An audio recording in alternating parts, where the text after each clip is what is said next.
Hello everyone, welcome back. कैसे हैं आप लोग? आशा करते हैं आप लोग बहुत अच्छे होंगे। डियर स्टूडेंट्स, आज का हमारा ये लेक्चर आपके चैप्टर सर्कल अर्थात वृत्त का थर्ड लेक्चर होने वाला है। डियर स्टूडेंट्स, इसके पहले इस चैप्टर के बिहाफ पर मैं आपको 2 लेक्चर प्रोवाइड करा चुका हूं। आई होप आप सभी लोगों ने उन दोनों प्रीवियस लेक्चर को ज़रूर से ज़रूर देख लिया होगा। नहीं देखा होगा तो चैनल पर प्लेलिस्ट बन चुकी है। साथ ही साथ इस लेक्चर के डिस्क्रिप्शन में मैं उसका लिंक भी दे दिया हूँ। आप सभी लोगों ने प्रीवियस दोनों लेक्चर को ज़रूर से ज़रूर देख लीजिएगा। डियर स्टूडेंट्स, आज का ये लेक्चर बेहद इंपॉर्टेंट होने वाला है क्योंकि आज के इस लेक्चर में हम 3 इंपॉर्टेंट टॉपिक्स कवर करने वाले हैं, जिसमें से पहला टॉपिक हमारा है वृत्त का व्यास रूपी समीकरण। आप ये कह सकते हैं वृत्त का समीकरण व्यास रूप में, diameter form of the equation of circle. हम पहला टॉपिक इसमें डिस्कस करेंगे। सेकेंड टॉपिक होगा equation of chord of a circle, एक वृत्त की जीवा का समीकरण कैसे हम लोग ज्ञात करते हैं उस पर हम लोग डिस्कस करेंगे। ये हमारा सेकेंड टॉपिक होगा। थर्ड टॉपिक होगा intercept by a circle on axis, किसी वृत्त के द्वारा अक्षों पर कटे हुए अंतःखंड की माप हम किस तरीके से ज्ञात करते हैं। ये 3 इंपॉर्टेंट टॉपिक्स आज के इसी पर्टिकुलर लेक्चर में हम डिस्कस करेंगे। अच्छे से आप सभी लोगों को समझाएंगे, साथ ही साथ उसका यूज करते हुए किस तरीके से हम सभी लोग प्रॉब्लम को सॉल्व करेंगे वो भी आज के इसी लेक्चर में हम डिस्कस करेंगे। सो लेक्चर बेहद इंपॉर्टेंट है। अगर आपके पास लगभग 40 मिनट का समय है तो लेक्चर को कंटिन्यू करिए, नहीं तो अभी ही आप लेक्चर को स्किप कर सकते हैं। आइए डियर स्टूडेंट्स, आज की इस क्लास को हम स्टार्ट करते हैं। पहला टॉपिक है हमारा व्यास रूप डायमीटर फॉर्म। किसका व्यास रूप पढ़ने चल रहे हैं भैया? वृत्त का। सर्कल के इक्वेशन का डायमीटर फॉर्म क्या होता है मैं आपको समझाता हूँ, ध्यान से समझिए। जैसे डियर स्टूडेंट्स, हमारे पास कोई एक सर्कल दिया गया है, ये इसका सेंटर है, ठीक है, और ये इसका डायमीटर है। सपोज इसके डायमीटर के जो एंड्स पॉइंट हैं वो ए और बी हैं। पॉइंट ए का कोऑर्डिनेट x1, y1 है, पॉइंट बी का कोऑर्डिनेट x2, y2 है। इस केस में इस सर्कल का इक्वेशन क्या होगा? जो होगा उसी को इसका डायमीटर फॉर्म कहते हैं। तो फर्स्ट ऑफ ऑल मैं यहाँ लिख दूँ कि इसका इक्वेशन होता क्या है, फिर मैं इसका आपको डेरिवेशन करके दिखा देता हूँ। इसका इक्वेशन होगा dear students y minus y1, या पहले x लिख लीजिए, बुक में x लिखा गया होगा। इसका इक्वेशन होगा dear students x minus x1 into में x minus x2 plus y minus y1 into y minus y2 equal to 0। ये जो आपके सामने लिखा हुआ है, this is the diameter form of circle. ये वृत्त का कौन सा रूप है? व्यास रूप है। आपने अभी तक वृत्त का मानक रूप पढ़ा, व्यापक रूप पढ़ा, ये कौन सा रूप डियर स्टूडेंट्स पढ़ रहे हैं आप लोग? व्यास रूप पढ़ रहे हैं, डायमीटर फॉर्म पढ़ रहे हैं। ध्यान से समझते चलिए, बहुत ही अच्छे तरीके से आपको क्लियर हो जाएगा।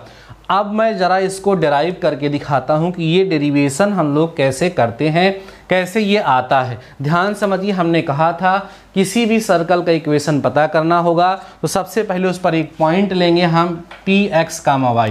तो लेट कर लेंगे, let there is a point P X comma Y on the circumference of this circle, और पी को ए से और बी से मिला देंगे। ध्यान समझिए, डेरिवेशन करने चल रहा हूँ। लेट, ध्यान दो dear students, let there is a point P X comma Y on the circle. हमने लेट किया कि सर्कल पर एक point P X comma Y है, जैसा कि ये फिगर में आपको दिख रहा है। बात समझ में आई? अब जरा आप समझिए, मैं क्या करूँगा, लाइन, ध्यान दो डियर स्टूडेंट्स, लाइन पीबी का स्लोप पता करूँगा। ऐसे लिख देता हूँ इसको, स्लोप ऑफ लाइन पीबी। ध्यान समझते चलना, स्किप मत करना। Slope of line PB, suppose करो इसके स्लोप को मैं m1 से दिखा दूँ। स्लोप का फार्मूला होता है y2 माइनस y1 अपान x2 माइनस x1, आप पढ़े हैं पहले। तो ये देखो y माइनस y2 यहाँ हो जाएगा और x माइनस x2 यहाँ हो जाएगा। ये हो गया पहली लाइन का स्लोप, मीन्स लाइन पीबी का स्लोप। अब मैं लाइन पीए का स्लोप पता करूँगा। क्या लिखूँगा यहाँ पर? स्लोप ऑफ लाइन पीए, जिसको हम m2 से दिखा देंगे। तो ये आ जाएगा y minus y1 upon x minus x1। ये दोनों का स्लोप हमने फाइंड किया।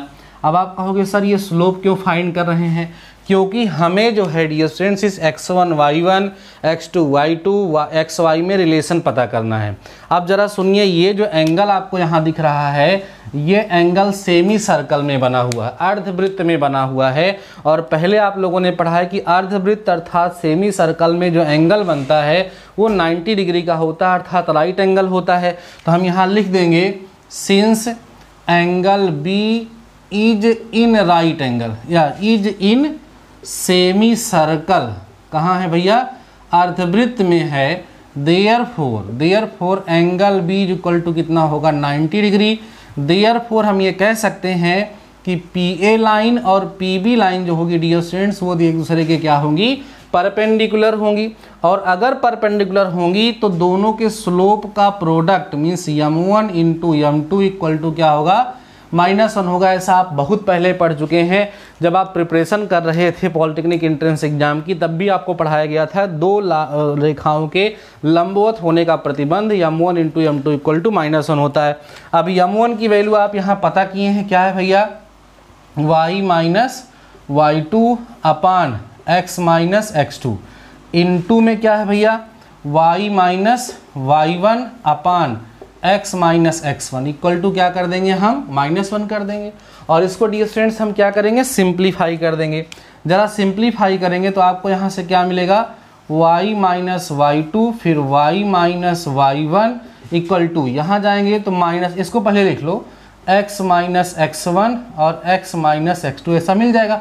अब इसको आप इधर ट्रांसफ़र कर लो, इधर ट्रांसफ़र करोगे तो प्लस हो जाएगा, x minus x1 into x minus x2 plus y minus y1 पहले लिख लें, y minus y2 equal to 0। This is the diameter form of circle. ये जो हमने किया ये इसका क्या था डियर स्टूडेंट, डेरिवेशन था, है ना। अभी मैंने क्या किया था, पहले डायरेक्ट इसका लिख दिया था फार्मूला, ठीक है, फार्मूला लिख दिया था हमने, डेरिवेशन नहीं किया था। अभी हमने उसको डेराइव भी कर दिया, अब शायद आपको दिख गया होगा। इसका हमने डेरिवेशन किया और उसके बाद आपको आपके सामने इसका फार्मूला भी लिख दिया गया है, आपको समझ में आ गया होगा। अभी आपको इसमें ज़्यादा परेशान होने की ज़रूरत नहीं है, बस आपको इतना ध्यान रखना है कि जैसे किसी डायमीटर के एंड के कोऑर्डिनेट्स अगर दिए गए होंगे तो उसके इक्वेशन को पता करने का ये फार्मूला होगा, x minus x1 x minus x2 plus y minus y1 into y minus y2 equal to 0। इसको नोट कर लीजिए। देन मैं इसके बिहाफ पर एक क्वेश्चन आपको सॉल्व करा देता हूँ, आपको अच्छे तरीके से क्लियर हो जाएगा। डियर स्टूडेंट्स, कहीं पर भी लेक्चर को एक सेकेंड के लिए भी स्किप मत करिएगा, ध्यान से सारी बातें हमारे सुनते चलिएगा, समझते चलिएगा और लिखते चलिएगा। पूरा का पूरा मार्क्स आपको मैं प्रोवाइड करा दूंगा, इस बात की फुल गारंटी है। और यार अगर आपने अभी तक लेक्चर को शेयर नहीं किया है तो कर देंगे तो अच्छा होगा। एक छोटा सा एग्जाम्पल लेते हैं, ठीक है, एक छोटा सा एग्जाम्पल लेते हैं जो टॉपिक हमने पढ़ा इस पर। एग्जाम्पल है कि उस वृत्त का समीकरण ज्ञात करो जिसके व्यास के सिरों के निर्देशांक, ध्यान दो डियर स्टूडेंट्स, लिखा है उस वृत्त का समीकरण ज्ञात करो जिसके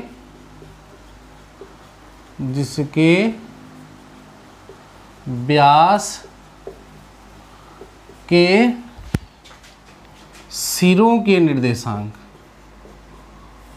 सिरों के निर्देशांक हमें ज्ञात हैं। जरा देखिए कितना ज्ञात है।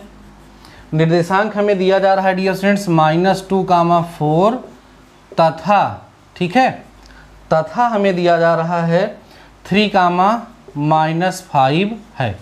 अब देखिए अभी हमने जो पढ़ा उसी फार्मूले पर डायरेक्ट ये क्वेश्चन सॉल्व होगा। आइए हम सॉल्व करते हैं और आप भी हमारे साथ सॉल्व करिए। देखिए जल्दबाजी बिल्कुल नहीं करना है, आधे घंटे 40 मिनट 45 मिनट जितना भी देर पढ़ाऊँगा ध्यान से पढ़ना है, चीज़ों को समझना है, नोट करना है, तब मैथमेटिक्स समझ में आएगी। ऐसे नहीं आएगी कि जल्दी देख लिए कॉपी पेन नहीं निकाले तो फिर नहीं आएगा। अब देखो डियर स्टूडेंट्स, का जब हम सल्यूशन करेंगे तो सल्यूशन करते समय हम यहाँ लिख देंगे व्यास के सिरों के निर्देशांक, ध्यान दो, व्यास के सिरों के निर्देशांक, ठीक है। व्यास के सिरों के निर्देशांक कितने दिए हैं, जिनको हम x1, y1 से दिखाएंगे, जो कितना है -2, 4 है। x2, y2 कितना है 3, -5 यहाँ पर दिया गया है। अभी हमें क्या करना है, इक्वेशन पता करना है। तो यहाँ लिख देंगे हम यूजिंग डायमीटर फॉर्म, ठीक है, ऑफ द सर्कल, वृत्त का हम डायमीटर फॉर्म यूज़ करेंगे। तो क्या होता है x - x1 into x - x2 plus में हमारे पास होता है dear students y - y1 into में y - y2 इक्वल टू 0। ये फार्मूला होता है।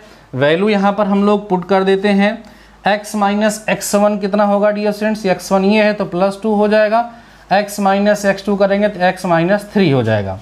प्लस में यहाँ हमारे पास कितना है y - y1 हमारे पास 4 है, y2 हमारे पास -5 है, तो यहाँ +5 हो जाएगा इक्वल टू 0 हो जाएगा।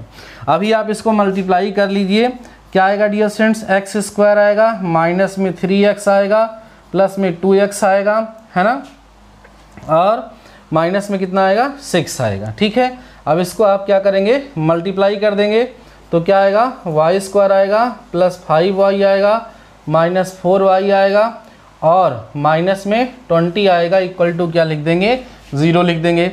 और इसको सिंप्लीफाई करिए, x² और ये हमारा हो गया y² -3x + 2x -x हो गया, और यहाँ 5y - 4y प्लस में कितना हो गया y हो गया, -6 - 20 -26 हो गया इक्वल टू 0। आप देख पा रहे होंगे कि आपको एक वृत्त का समीकरण प्राप्त हो चुका है, सर्कल का इक्वेशन फाइंड हो चुका है, जो कि जनरल फॉर्म में लिखा हुआ है। अब आपको मैं इसी क्वेश्चन का एक टास्क देता हूँ, आज आपको क्या करना है, जो सर्कल लिखा है इस सर्कल का आपको केंद्र मतलब समझ रहे हो, सेंटर, ठीक है, और साथ ही साथ इसकी त्रिज्या मतलब क्या होता है, रेडियस, है ना। ये दोनों चीज़ें आपको इसकी पता करनी है, इसकी केंद्र और त्रिज्या पता करना है पुराने तरीके से, और सॉल्व करके कमेंट सेक्शन में मुझे कमेंट करके इसका आंसर बताना है, जिससे हमें लगेगा कि हाँ हमारे स्टूडेंट्स को पुराना टॉपिक अच्छे से तैयार है। तो अभी मैंने आपको समझाया वृत्त का व्यास रूपी समीकरण, और उसके बिहाफ पर एक प्रॉब्लम मैंने यहाँ पर आपको सॉल्व कराई, जो सीधे इस रूप में आपके एग्जाम में पूछी जाती है। इसको आप लोग नोट कर लें। फिर हम अगले टॉपिक की तरफ चलते हैं, जीवा का समीकरण, ठीक है, कॉर्ड का इक्वेशन, सर्कल के कॉर्ड का इक्वेशन कैसे पता करते हैं, जरा उस पर हम लोग चर्चा करते हैं। ध्यान से डियर स्टूडेंट समझते चलेंगे तो सारे टॉपिक क्लियर हो जाएंगे। आज के इस लेक्चर के बाद देखो, सर्कल चैप्टर में 2 एक्सरसाइज है। आज के इस लेक्चर के बाद पहले एक्सरसाइज की जो थ्योरी है ना, वो समाप्त हो जाएगी। उसके बाद हम इसके एक्सरसाइज को सॉल्व करेंगे। उसके बाद फिर अगला लेक्चर जो होगा उसमें और एक्सरसाइज, मतलब सारे क्वेश्चन सॉल्व करके फिर आगे के टॉपिक पर हम लोग डिस्कस करेंगे। टॉपिक है वृत्त की जीवा का समीकरण जब उसकी जीवा का मध्य बिंदु ज्ञात है। क्या डियर स्टूडेंट्स, वृत्त की जीवा का समीकरण, जीवा का, कभी कभी इससे भी प्रश्न पूछे जाते हैं, जीवा का समीकरण, equation of card of circle, equation of a card of circle, ठीक है। जैसे सपोज करिए कि ये हमारा कोई सर्कल है और ये इसकी कोई कॉर्ड है जिसका नाम है ए बी, ठीक है। इस कॉर्ड ए बी का हमें इक्वेशन पता करना है, जबकि इस कॉर्ड का मिड पॉइंट जो दिया है वो x1, y1 है, और इस सर्कल का जो इक्वेशन दिया है वो x² + y² equal to a² है, ठीक है डियर स्टूडेंट्स। तो इस सर्कल का इक्वेशन क्या होगा यही आपको ध्यान रखना है। सॉरी, इस कॉर्ड का जो इक्वेशन होगा, इक्वेशन वो होगा dear students x1 + y1 equal to x1 square plus y1 square, ये होगा इक्वेशन ऑफ द कार्ड। ठीक है, यह फार्मूला आपको ध्यान में रखना है। इसके बिहाफ पर कोई क्वेश्चन मैं आपको करा देता हूँ, भी आपको समझ में आ जाएगा। जैसे कह दिया जाए कि कोई सर्कल है x square plus Y square equal to 25, इसकी कार्ड का मिड पॉइंट, ध्यान रखो, इसकी कार्ड का जो मिड पॉइंट है वो हमें दिया गया है। सपोज करो मिड पॉइंट 1,2 दिया है, तो इस कार्ड का इक्वेशन हमें पता करना है। अब हम ये सर्कल आप देख रहे हैं, ये है सर्कल। ठीक है, अब यह पॉइंट हमें पता है, x1, y1 हमें कितना दिया है डियर स्टूडेंट्स, वो हमें गिवन है 1,2। तो इक्वेशन ऑफ कार्ड क्या होगी, जरा ध्यान दो। इक्वेशन ऑफ कार्ड है ना, कार्ड का इक्वेशन जब पता करेंगे तो क्या लिखेंगे, x1 plus y1 equal to x1 square plus y1 square. समझ में आ रही है बातें आप लोगों को। तो x1 कितना है 1, तो केवल x हो जाएगा। y1 कितना है 2, तो हो जाएगा 2y। x1 का स्क्वायर मतलब 1, y1 का स्क्वायर मतलब 4। तो यहाँ से मिल जाएगा x plus 2y equal to 5। इस तरह से छोटे छोटे क्वेश्चन कभी कभार एग्जाम में पूछे जा सकते हैं। तो अभी इसमें आपको क्या करना है डियर स्टूडेंट्स, केवल और केवल ये फार्मूला आपको ध्यान में रखना है कि अगर हमारा कोई सर्कल ये है x square plus Y square equal to A square और इसकी कोई कॉर्ड ए बी है, इस कॉर्ड ए बी का मिड पॉइंट x1 y1 है, तो इस केस में इस कॉर्ड का जो इक्वेशन होगा, इस जीवा का जो समीकरण होगा वो x1 plus y1 equal to x1 square plus y1 square होगा। इसको आप फटाफट से नोट कर लीजिए। फिर हम चलते हैं अगला टॉपिक डिस्कस करते हैं, अक्षों पर अंतःखंड, इंटरसेप्ट ऑन एक्सिस। बहुत ही ज़्यादा इम्पॉर्टेंट टॉपिक है और उसके बाद फिर इस चैप्टर की सारी थ्योरी डियर स्टूडेंट्स कंप्लीट हो जाएगी और फिर हम इस चैप्टर के क्वेश्चन सॉल्व करने के लिए तैयार होंगे। ठीक है, अभी तक जितने भी टॉपिक आप सभी लोगों को समझाए जा रहे हैं, मुझे उम्मीद है ये सारे के सारे टॉपिक आप सभी लोगों को अच्छे तरीके से समझ में आ रहे होंगे। अगर कहीं कुछ भी समझने में आपको दिक्कत हो रही है तो कमेंट सेक्शन में कमेंट कर सकते हैं। अगर आपको लगता है कि मैं सही में सच में आपके लिए मेहनत कर रहा हूँ, फ्री में आपको कंटेंट प्रोवाइड करा रहा हूँ, तो आप हमारी मदद करना चाहते हैं तो हमारे इस लेक्चर को अपने दोस्तों तक शेयर कर सकते हैं, जिससे हम ज़्यादा से ज़्यादा लोगों तक पहुंच सकें और ज़्यादा से ज़्यादा लोगों की मदद कर सकें। बस यही आप सभी लोगों से हर एक लेक्चर में रिक्वेस्ट रहता है कि लेक्चर को लाइक कर दीजिए, प्यारा सा कमेंट कर दीजिए, अपने दोस्तों के साथ शेयर कर दीजिए। बस यही गुरु दक्षिणा के रूप में हमेशा आपसे मानते हैं। अगला हम बात करते हैं डियर स्टूडेंट्स, अक्षों पर अंतःखंड। इम्पॉर्टेंट टॉपिक है, देखते हैं क्या है। अक्षों पर अंतःखंड, अंतःखंड, इसका डेरिवेशन नहीं कराएंगे, सीधे आपको फार्मूला बताएंगे क्योंकि डेरिवेशन से कोई फ़ायदा नहीं होने वाला है। देखो डियर स्टूडेंट, सपोज कर लीजिए कि ये आपके पास एक सर्कल अर्थात वृत्त है जो इस तरीके से, ये हमारे एक्सिसेस हैं। ये देखिए ध्यान से, थोड़ा कम सही बन रहा है, इसको मैं फिर से बनाता हूँ। ध्यान से समझना और हमारे साथ नोट्स बनाते हुए चलना डियर स्टूडेंट्स। ये हो गया हमारा सर्कल, ठीक है, और ये हो गया वाई एक्सिस और ये हो गया एक्स एक्सिस।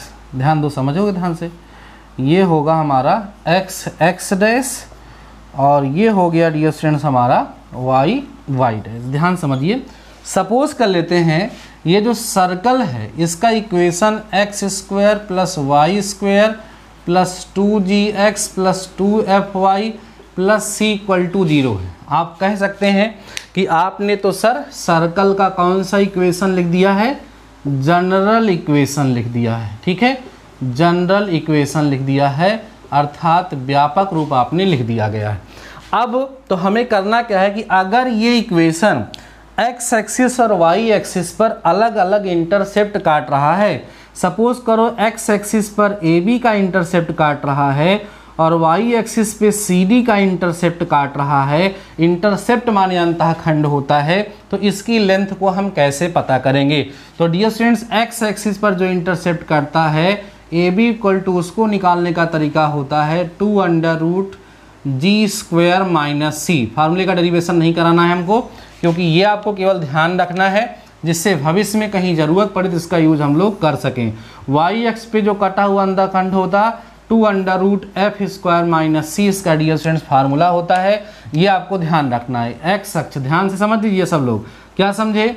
वृत्त, कौन सा वृत्त? X square plus Y square plus 2gx plus 2fy plus c equal to 0 के द्वारा एक्स एक्सिस पे जो इंटरसेप्ट कटेगा उसको पता करने का फार्मूला क्या होगा? 2√g² minus c। और वाई अक्ष पे जो अंतःखंड कटेगा उसको पता करने का जो फार्मूला होगा वो क्या होगा? 2√f² माइनस c होगा। ये बात आप सभी लोगों को समझ में आ गई होगी। अब एक छोटा सा नोट पॉइंट इस पे डिस्कस करूं उसके पहले मैं एक छोटा सा क्वेश्चन मैं यहाँ पर आप सभी लोगों के साथ सॉल्व कर लूँ। ध्यान से समझिए, एक इक्वेशन लिख देता हूँ dear students, x² plus y² plus 2x है ना plus 8y plus 1 equal to 0, ऐसा हमने लिख दिया। अब इससे आपसे कह दिया गया कि इसके द्वारा x एक्सिस और y एक्सिस पर जो इंटरसेप्ट कट रहा है उसकी लेंथ आप पता करिए। तो आप क्या करेंगे? इसको कंपेयर करेंगे, x² plus y² plus 2gx plus 2fy plus c equal to 0 से कंपेयर करेंगे। तो 2g की जगह पे डियर स्टूडेंट्स आपको 2 दिखेगा, तो g की वैल्यू आपको यहाँ से कितनी मिल जाएगी? 1 मिल जाएगी। ऐसे ही 2f की जगह पे आपको 8 दिखेगा, तो f की वैल्यू डियर स्टूडेंट्स यहाँ से आपको कितनी मिल जाएगी? 4 मिल जाएगी। और c की वैल्यू आप देखेंगे तो कितनी मिल जाएगी? 1 मिल जाएगी। तो फाइनली आपको g, f और c की वैल्यू मिल गई। अब x एक्स पे कटा अंतःखंड मान लो AB है, तो कैसे पता करेंगे? 2√g² माइनस c, ये मैंने आपको यहाँ बता दिया। तो 2 होगा, √g का मतलब समझ रहे हैं 1 का स्क्वायर होगा, c का मतलब भी यहाँ कितना है? 1। तो x एक्स पे कटा अंतःखंड डियर स्टूडेंट 0 आ जाएगा। ऐसे y एक्स पे अंतःखंड 2√f² माइनस c होगा, तो 2 लिखेंगे, √f, f मतलब समझ रहे हैं, f मतलब 4 है, 4 का स्क्वायर 16 माइनस में कितना होगा? 1, तो आ जाएगा 2√15 यूनिट, है ना डियर स्टूडेंट्स। तो इस तरीके से y एक्स पे जो इंटरसेप्ट कटेगा उसकी लेंथ 2√15 हो जाएगी और x एक्सिस पर जो इंटरसेप्ट कटेगा उसकी वैल्यू 0 हो जाएगी। इतना सब लोगों को समझ में आ गया हो तो हम आपको यहाँ पर कुछ नोट पॉइंट बताएं, कुछ नोट पॉइंट हम आपको बताएं और उसके बाद इस लेक्चर को धीरे धीरे हम समाप्ति की ओर ले चलें। इसको नोट कर लीजिए, जो आप सभी लोगों के सामने लिखा हुआ है ये सब बहुत ही ज़्यादा इम्पॉर्टेंट है, काफ़ी ज़्यादा हेल्पफुल है, इसलिए आप सभी लोग इसको नोट करते हुए चलिए, इग्नोर बिल्कुल मत करिए, ठीक है। नोट पॉइंट क्या है डियर स्टूडेंट्स? जैसे हमने मान लीजिए एक्स एक्सिस का इंटरसेप्ट पता किया, इंटरसेप्ट ऑन एक्स एक्सिस, और ये 0 आ गया जैसा कि इसमें आया है। तो इससे क्या पता चलेगा? इसका ये पता चलेगा कि वो सर्कल एक्स एक्सिस को इंटरसेप्ट नहीं काटता है, साथ ही साथ आप ये कह सकते हैं कि वो एक्स अक्ष को स्पर्श करता है। क्या करता है? एक्स अक्ष को क्या करेगा डियर स्टूडेंट्स? स्पर्श करेगा या स्पर्श करता है, ऐसा हम वहाँ पर कहेंगे। दूसरा, intercept on Y axis, intercept on Y axis अगर 0 आ गया तो इससे क्या पता चलेगा कि वाई अक्ष को क्या करता है? वाई अक्ष को स्पर्श करता है। क्या बात समझ में आई? तो ये 2 नोट पॉइंट आप लोगों को ध्यान रखना है कि अगर एक्स एक्सिस पे कटा हुआ जो इंटरसेप्ट है वो 0 आता है तो इसका मतलब है कि वो क्या है? एक्स एक्सिस को स्पर्श करता है, और वाई एक्सिस पे कटा हुआ इंटरसेप्ट 0 आता है तो इसका मतलब वो वाई एक्सिस को क्या करता है? स्पर्श करता है, टच करके हुए जाता है। इसको कुछ लोग ऐसे भी बताते हैं। पहला केस बता देते हैं कि अगर ध्यान दो 2√g² minus c equal to 0 आ गया, this implies that √g² minus c equal to 0 आ गया, this implied that g² minus c 0 आ गया, this implied that g² equal to c हो गया। मतलब अगर g² c के बराबर हो गया तो देन आप कह सकते हैं, देन इससे क्या पता चलेगा कि वृत्त, ध्यान दो, वृत्त क्या करता है? यक्ष अक्ष को, ध्यान दो, यक्ष अक्ष को स्पर्श करता है। ठीक है डियर स्टूडेंट्स, कुछ लोग इसको ऐसे भी बताते हैं, दोनों का मतलब एक ही है। 0 आ गया, या इसको ज़रा सिंप्लीफाई करते करते कुछ ऐसे रिजल्ट के रूप में इसको लिख दिए, उसका भी मतलब वही निकल रहा है, कुछ अलग नहीं है। या इसको लिखने का थोड़ा सा अलग तरीका है। और ऐसे भी हम लोग बोल देते हैं, कैसे, 2 under root F square minus C equal to 0 दिखा दिए। This implies that under root F square minus C equal to 0 हो गया। This implies that F square minus C equal to 0। This implies that F square equal to कितना आ गया, C आ गया। अगर F square equal to C आ गया तो इससे क्या बदलता है कि वृत्त वाई अक्ष को क्या करता है भैया, स्पर्श करता है। ठीक है, एक्स अक्ष को स्पर्श करता है तो जी स्क्वायर इक्वल टू सी आएगा, वाई अक्ष को स्पर्श करता है तो एफ स्क्वायर इक्वल टू सी आएगा। ये यहाँ से कंक्लूजन निकल करके सामने आ चुका है। आई होप आप सभी लोगों ने इसको अच्छे तरीके से समझ लिया होगा। अब डियर स्टूडेंट्स, ध्यान से हमारी बातों को सुनिए और समझिए। आपकी जो बुक है उस बुक में हमारे पास, इसको नोट कर लिए होंगे आप लोग, मैं इसको इरेज करता हूं। हमारे पास 2 एक्सरसाइज दी गई है, जिसमें से पहली एक्सरसाइज के पहले जितने भी कंसेप्ट दिए गए थे जिनका यूज करके हम प्रॉब्लम को सॉल्व करने वाले हैं, उन सारे के सारे कंसेप्ट के बारे में हम यहाँ पर अच्छे तरीके से डिस्कस कर चुके हैं, आप सभी लोगों को समझा चुके हैं और मुझे उम्मीद है कि आप सभी लोगों को समझ में भी आ गया होगा। अब आपको क्या करना है, हमारी बात सुनिए, ज़रा ध्यान से सुनिएगा, लेक्चर को स्किप मत करिएगा कि सर अभी तो काम खत्म हो गया हम भागें। नहीं, भागिए मत, अभी तो पार्टी शुरू हुई है। अभी तो जो मैं आपको बोलने वाला हूँ वो सबसे ज़्यादा इम्पॉर्टेंट है। ये काम करना सभी लोगों के लिए मस्ट है। मेरी बात सुन लीजिए ध्यान से। डियर स्टूडेंट्स, नेक्स्ट लेक्चर जो हमारा होगा कल, उस लेक्चर में मैं आप सभी लोगों को सर्कल चैप्टर के सिलेक्टेड क्वेश्चन सॉल्व कराऊंगा, जो, ध्यान दो हमारी बात को, जो कि एग्ज़ाम में पूछे जाने लायक हैं या पूछे जा चुके हैं। एक तरफ से क्वेश्चन हम आपको सॉल्व नहीं कराने वाले हैं, सिलेक्टेड क्वेश्चन सॉल्व कराऊंगा। उन सिलेक्टेड क्वेश्चन की पीडीएफ मैं आप सभी लोगों को प्रोवाइड करा दूंगा और वो लेक्चर थोड़ा सा लेंदी हो सकता है, लेकिन उसमें जितने क्वेश्चन मैं आपको कराऊं वो सारे के सारे क्वेश्चंस आपको समझ में आ जाएं, आप उसको सॉल्व कर लें। उसके लिए बहुत ही ज़्यादा आवश्यक है कि आप सभी लोगों को इन तीनों की तीनों लेक्चर में मैंने जितना कुछ भी पढ़ाया है वो खूब अच्छे से तैयार हो। इसलिए आप लोगों में से अगर किसी ने भी एक भी लेक्चर को स्किप किया है तो चैनल पे प्लेलिस्ट बनी हुई है, साथ ही साथ इस लेक्चर के डिस्क्रिप्शन में सारे लेक्चर का लिंक मैं दे रहा हूँ। तीनों लेक्चर को ध्यान से अच्छे से समझ करके और उसकी नोट्स बना लीजिए, जिससे अगला जो लेक्चर होगा उसमें जो भी क्वेश्चन मैं आपको सॉल्व कराऊं वो सारे क्वेश्चन आपको समझ में आ जाएं। विश्वास दिलाता हूं डियर स्टूडेंट्स, अगले लेक्चर में जितने क्वेश्चन मैं आपको कराने वाला हूं, अगर वो सारे के सारे क्वेश्चन आपने अच्छे तरीके से सॉल्व किया, हमारे साथ उनको अच्छे से तैयार किया, तो ये मान के चलिए कि उसी एक ही पर्टिकुलर लेक्चर से 10 नंबर आपको मिल जाएगा, 2 नंबर और बचेगा जो आगे की एक्सरसाइज से आपको मिलेगा। और आपकी किस्मत साथ दी तो उससे ज़्यादा भी नंबर भी मिल सकता है। लेकिन भाई वो एक लेक्चर मैं बोल तो रहा हूँ आप सभी लोगों के लिए, लेकिन उस लेक्चर को ध्यान से समझने के लिए, उस लेक्चर में कराए जाने वाले क्वेश्चन को समझने के लिए सारे रूल पता हों। सर्कल का स्टैंडर्ड फॉर्म क्या है, उसका सेंटर, उसकी रेडियस क्या होती है, बताएंगे आप लोग क्या होता है भाई। सर्कल का जो स्टैंडर्ड फॉर्म है x माइनस एच का whole square plus y minus k का whole square equal to A square है, जिसका सेंटर h कामा के है, रेडियस a है, सबको पता होनी चाहिए। h और k 0 हो जाता है, सर्कल का इक्वेशन क्या हो जाता है, सर्कल का जनरल फॉर्म क्या है, व्यापक रूप क्या है, x square plus Y square plus 2gx plus 2fy plus c equal to 0 होता है। इसका सेंटर क्या होता है, इसकी रेडियस क्या होती है, आपको पता होनी चाहिए।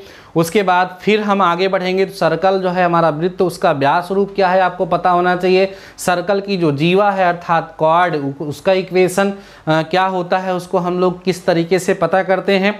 है ना। उसके बाद फिर मैंने आपको बताया है वृत्त द्वारा अक्षों पर जो अंतःखंड कटता है उसकी लंबाई हम किस तरीके से ज्ञात करते हैं। इतने सारे टॉपिक हम 3 लेक्चर में आपके साथ डिस्कस कर चुके हैं। आपने देखा होगा तीनों लेक्चर में किसी प्रकार की कोई फालतू की बात नहीं हुई है, केवल मैं आपको मोटिवेट किया हूं या फिर पढ़ाया हूं। इसलिए तीनों लेक्चर को ध्यान से समझ लीजिए। और हमारे कितने स्टूडेंट्स ऐसे हैं जो इस लेक्चर को लास्ट तक अभी तक देखे हैं और हमारी कही गई बातों का अनुकरण करते हुए तीनों लेक्चर के सारे टॉपिक को आज रिवाइज कर लेंगे और कल हमारे साथ क्वेश्चन सॉल्व करेंगे। मुझे कमेंट सेक्शन में कमेंट करके जरूर बताइएगा, मेरा उत्साहवर्धन होगा। कल संडे भी है और कल मजेदार क्लास के साथ सारे क्वेश्चन को हम लोग सॉल्व करेंगे। बाकी डियर स्टूडेंट्स आज के इस लेक्चर में बस इतना ही। अगर आपको लेक्चर पसंद आया है तो अपने दोस्तों के साथ एक बार जरूर शेयर कर दीजिए।